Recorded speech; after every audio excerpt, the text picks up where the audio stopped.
Michael Levitt is certain that those who were there at the Nutty Putty Cave site 5 years ago will never forget the effort to save John Edward Jones. "We did our best out there to do a rescue, recovery, to get the death pronounced before Thanksgiving Day," he said, noting that rescuers rushed an EKG down into the cave to confirm Jones's death before midnight turned the clock to Thanksgiving. "We hustled so it wouldn't be a Thanksgiving memory for the family every year," said Levitt, a member of the Nutty Putty Cave management team.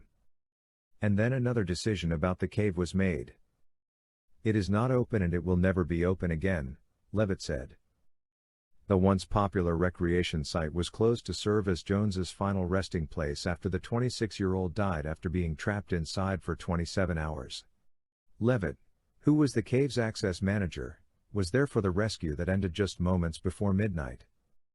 It remains both difficult and sentimental for Levitt, who sent in his son, then 15, to the narrow passageway with the EKG, because the teenager's size and the exhaustion of the other rescuers made him the best option.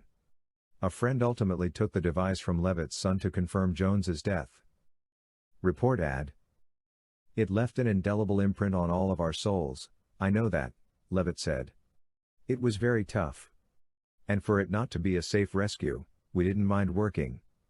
We worked and worked and worked, but we never thought that he was going to die. It was devastating to all of us." For Levitt and the surrounding community, the cave itself was another loss. Levitt has spent 29 years as a Boy Scout leader, and the cave was a favorite place of the young men ages 14 to 18. "It was a perfect cave for beginner cavers, recreational cavers and Boy Scout groups," he said. "We wanted them to go in so they could learn to cave responsibly and learn to cave in a safe environment." Inside the cave, the young men learned confidence, team building and how to work and struggle together. First closed in September 2007, Levitt was among those who worked to see the cave reopened in March 2009.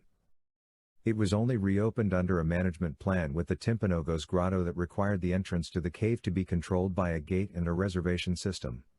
He said Timpanogos Grotto has continued its work as one of 3 grottos committed to preserving Utah's caves and educating the public about cave safety and conservation. But none are as well suited to new cavers as was Nutty Putty Cave, which, at its heyday, was visited by anywhere from 5,000 and 25,000 people each year. "We do not have another cave like Nutty Putty Cave," Levitt said. "We lost a natural formation and, really, it is sad, it's a huge loss." But there is another point of view. Utah County Sheriff Sergeant Spencer Cannon said that the closure of the cave eliminated calls to their office from those needing to be rescued from the area. It was a place search and rescue had responded to before, once just a month apart. "There's a sense of relief that we won't have to worry about something like that happening there again.